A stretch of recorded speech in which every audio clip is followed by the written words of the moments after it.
Hi welcome to Bhaskar's area.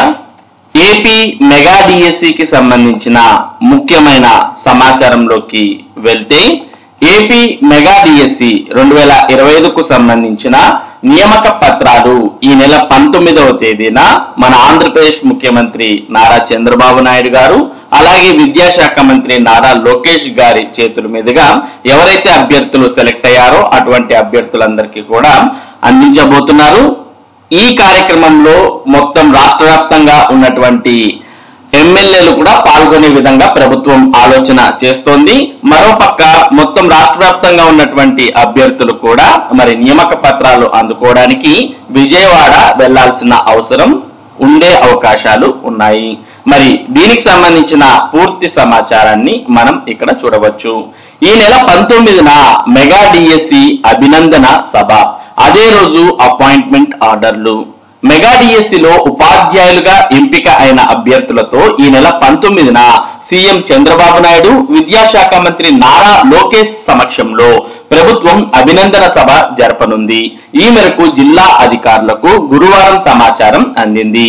ఈ నెల 19న వెలగపూడి సచివాలయం ప్రాంగణం వెనుక భాగంలో ఈ సభ నిర్వహించనున్నారు.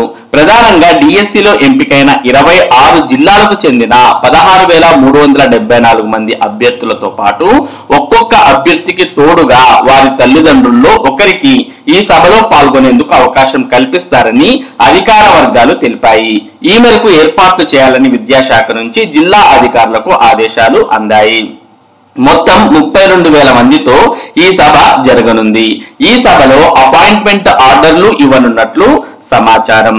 కాబట్టి మరి ఎవరైతే మొత్తం మన 26 జిల్లాలకు సంబంధించి అభ్యర్థులు ఎంపికయ్యారో అటువంటి అభ్యర్థులంతా కూడా మరి విజయవాడ బయలుదేరడానికి 18వ తేదీ నుంచే సిద్ధంగా ఉండాల్సిన అవసరం ఉంది.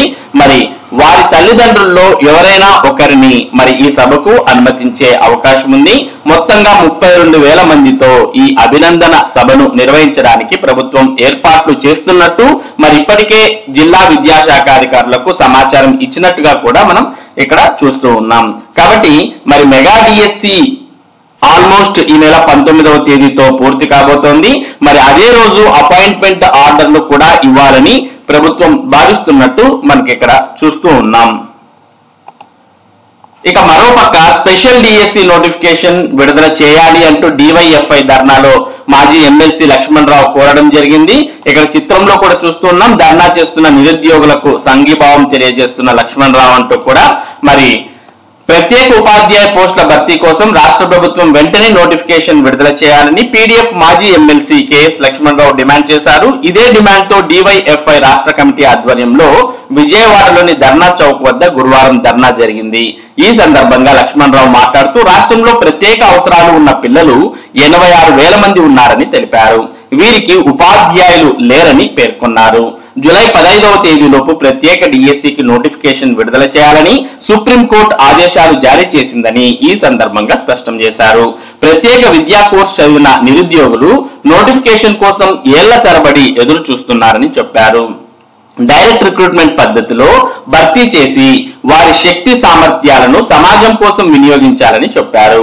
డివైఎఫ్ఐ కార్యదర్శి జి రామన్న మాట్లాడుతూ బీఈడి డిఈడి చేసిన నిరుద్యోగులు 20 ఏళ్ల నుంచి నోటిఫికేషన్ కోసం ఎదురు చూస్తున్నారని తెలిపారు.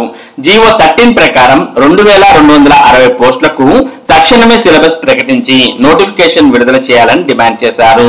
అభ్యర్థులకు వయోపరిమితి సడలింపు కూడా ఇవ్వాలని డిమాండ్ చేశారు. ఈ కార్యక్రమంలో డివైఎఫ్ఐ నాయకులు బసవ, కృష్ణ, మహేష్, అభ్యర్థులు బాబు, మధు, లోకేష్ తదితరులు పాల్గొన్నారు. కాబట్టి ఏదైతే ప్రత్యేక ఉపాధ్యాయ పోస్టు ఉన్నాయో వాటిని భర్తీ చేయడానికి ప్రత్యేక డిఎస్సి నోటిఫికేషన్ కూడా విడుదల చేయాలి అని ఇక్కడ మరి కోరడాన్ని మనం చూడవచ్చు. ఇక మరోపక్క డిఎస్సి సర్టిఫికెట్లను అధికారులు జల్లెడ పడుతూ ఉన్నారు. వాటిలో ఎవరైతే అనర్హులుగా తేలారో అటువంటి వారి స్థానంలో తర్వాత ఉన్నటువంటి అభ్యర్థులకు ఫోన్ కాల్స్ చేస్తూ అటువంటి అభ్యర్థులను వెంటనే మరి సర్టిఫికేట్ వెరిఫికేషన్ కు పిలిచి సర్టిఫికేట్స్ కూడా వెరిఫై చేయడానికి అధికారులు సిద్ధంగా ఉన్నారు. ఎందుకంటే ఈ సెప్టెంబర్ 15వ తేదీన ఎట్టి పరిస్థితుల్లో మరి ఫైనల్ సెలక్షన్ లిస్ట్ ఇవ్వాలి అని ప్రభుత్వం భావిస్తోంది. ఇక ఫైనల్ సెలక్షన్ లిస్ట్ 15వ తేదీన వస్తే 19వ తేదీన మెగా సభ ద్వారా అపాయింట్మెంట్ ఆర్డర్లు కూడా ఇవ్వాలని భావిస్తూ ఉన్నారు. దీనికి సంబంధించి మరి అధికారులు ఫోన్ కాల్స్ చేస్తూ మరి అభ్యర్థులను రప్పిస్తున్న విషయాన్ని మనం చూస్తూ ఉన్నాం. మరి ఇక్కడ అనంతపురం జిల్లాలో కోయంబత్తూర్ నుంచి మరి అభ్యర్థితో డిఎస్సి కాల్ మాట్లాడారు అంటూ కూడా ఇక్కడ మనం చూస్తూ ఉన్నాం. కోయంబత్తూర్ నుంచి కాల్, సర్టిఫికెట్ల పరిశీలనకు వస్తున్నానంటూ సమాచారం, కొత్తగా 3 డిఎస్సి అభ్యర్థులకు కాల్ లెటర్లు, 2 సర్టిఫికెట్ల పరిశీలన పూర్తి, డిఎస్సి సెలెక్ట్ అయిన అభ్యర్థి వీడియో కాల్ అంటూ కూడా ఇక్కడ వీడియో కాల్లో మాట్లాడుతూ ఉన్నారు అంటూ కూడా మనం ఇక్కడ చిత్రంలో కూడా చూడవచ్చు. కోయంబత్తూర్ నుంచి వీడియో కాల్లో ఐటీ సెల్ ఏపీఓతో మాట్లాడుతున్న డిఎస్సి సెలెక్ట్ అయిన అభ్యర్థి రమ్య శిల్ప అంటూ కూడా చూస్తూ ఉన్నాం. కోయంబత్తూర్ నుంచి కాల్, డిఎస్సి సెలెక్ట్ అయిన అభ్యర్థి వీడియో కాల్, సర్టిఫికెట్ల పరిశీలనకు వస్తున్నానంటూ సమాచారం, కొత్తగా 3 డిఎస్సి అభ్యర్థులకు కాల్ లెటర్లు, 2 సర్టిఫికెట్ల పరిశీలన పూర్తి. మెగా డిఎస్సి 2025లో అనర్హుల ఏరివేత కొనసాగుతోంది. అదే సమయంలో అర్హులు ఎక్కడున్నా అవకాశం కల్పిస్తున్నారు. డిఎస్సి రాసిన అభ్యర్థులు తుది జాబితాలో చోటు దక్కకపోవడంతో ఆశలు వదులుకున్నారు. తమ పనుల్లో అందరూ నిమగ్నమయ్యారు. సర్టిఫికెట్ల పరిశీలన పకడ్బందీగా చేపట్టడంతో బోగస్లు బయటపడ్డారు. వారిని రిజెక్ట్ చేయడంతో కొత్త వారికి అవకాశం వెతుక్కుంటూ వెళ్తోంది. తాజాగా మరో 3 డిఎస్సి అభ్యర్థులకు జిల్లా విద్యాశాఖ అధికారులు కాల్ లెటర్లు పంపారు. సాయంత్రంలోగా సర్టిఫికెట్ల పరిశీలనకు హాజరు కావాలని అందులో ఆదేశించారు. కోయంబత్తూరులో ఉన్న ఓ అభ్యర్థి విద్యాశాఖ అధికారులకు వీడియో కాల్ చేశారు. తాను కోయంబత్తూరులో ఉన్నానంటూ సమాచారం ఇచ్చారు. మరి ఆ అభ్యర్థికి మరి ఈ రోజు వెరిఫికేషన్ జరిగే అవకాశం ఉంది. మరి కొత్తగా సెలెక్ట్ అయినటువంటి 3 అభ్యర్థుల్లో 2 అభ్యర్థుల యొక్క సర్టిఫికెట్ల వెరిఫికేషన్ కూడా ఆల్రెడీ పూర్తయింది. మరి మరో అభ్యర్థికి ఈ రోజు వెరిఫికేషన్ జరిగే అవకాశం ఉంది. కాబట్టి ఎవరైతే బార్డర్ లో ఉన్నటువంటి అభ్యర్థులు ఉన్నారో అటువంటి అభ్యర్థులకు మరి ఇప్పటికే అవకాశం ఉంది. ఎవరైనా రిజెక్ట్ అయితే వారి స్థానంలో వారిని పిలిచే అవకాశాలు ఉన్నాయి. ఇక ఇదే అంశానికి సంబంధించి మరో సమాచారాన్ని ఇక్కడ మనం చూస్తూ ఉన్నాం. డిఎస్సి సర్టిఫికెట్లపై మరో మలుపు, పునఃపరిశీలన చేయాలని విద్యాశాఖ నిర్ణయం. 35 మంది వివాహితులు తండ్రి పేరుతో ఈడబ్ల్యూఎస్ పత్రాలు, భర్త పేరుతో సమర్పించాలని తాజాగా సూచన. మెగా డిఎస్సి సర్టిఫికెట్ల పరిశీలన మరో మలుపు తిరిగింది. ఈడబ్ల్యూఎస్ ధృవీకరణ పత్రాల విషయంలో కొత్త చిక్కు వచ్చి పడింది. ప్రధానంగా మహిళా అభ్యర్థులకు సంబంధించి ఈ వివాదం నెలకొంది. ఈడబ్ల్యూఎస్ సర్టిఫికెట్ల విషయంలో మొదట పాఠశాల విద్యాశాఖ స్పష్టత ఇవ్వలేదు. మహిళా అభ్యర్థుల విద్యార్హతలు, కుల, ఆదాయ ధృవీకరణ పత్రాలు అన్ని తండ్రి పేరుతోనే ఉంటాయి. అందుకే వారు కూడా తండ్రి కుటుంబ ఆదాయాన్ని పరిగణనగా తీసుకొని ఈడబ్ల్యూఎస్ సర్టిఫికెట్లు సమర్పించారు. దీనిపై కొన్ని జిల్లాల నుంచి ప్రభుత్వానికి ఫిర్యాదులు అందాయి. వివాహితులైన మహిళా అభ్యర్థుల్లోని కొందరు భర్తల్లో సంపన్న కుటుంబాలకు చెందిన వారు ఉన్నారు. వారికి భారీగా ఆస్తులు, భూములు, డిపాజిట్లు ఉన్నాయి. ఈ నేపథ్యంలో మహిళా అభ్యర్థులు ఈడబ్ల్యూఎస్ సర్టిఫికెట్లను పునఃపరిశీలించాలని రాష్ట్ర పాఠశాల విద్యాశాఖ డిఈఓలను ఆదేశించింది.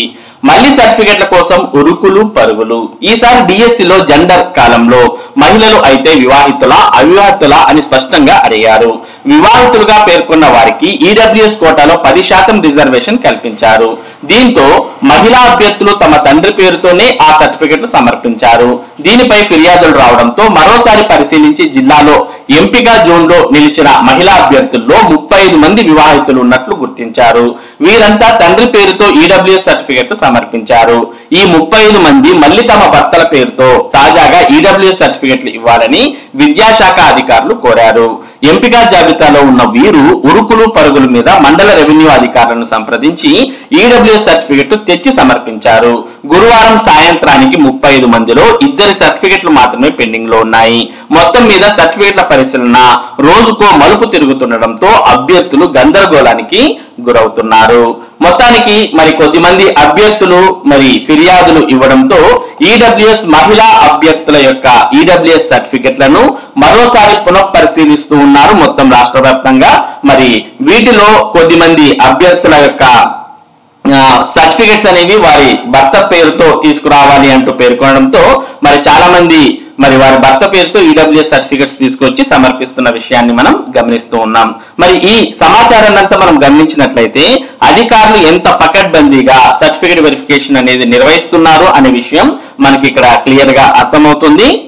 మరి అధికారులు సర్టిఫికెట్స్ ను జల్లెడ పడుతూ ఉండడంతో ఆల్రెడీ మరి ఎవరైతే ఫేక్ సర్టిఫికెట్స్ సబ్మిట్ చేసి మరి సెలెక్ట్ అయ్యి ఉన్నారో అటువంటి వారంతా కూడా అవకాశాన్ని కోల్పోతూ మరో కొద్ది మందికి ఎవరైతే ఇప్పటికే అవకాశాన్ని కోల్పోయామని భావించారో అటువంటి వారి అదృష్టం అనేది అటువంటి వారి యొక్క తలుపు అనేది తడుతున్న విషయాన్ని మనం చూస్తూ ఉన్నాం.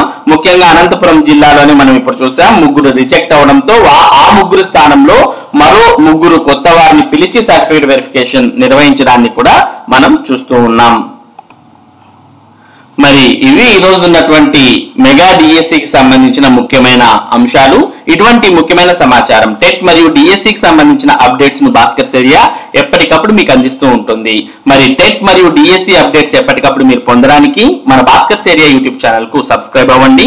అలాగే ఈ వీడియోని లైక్ చేసి షేర్ చేయండి. Thank you for watching this video.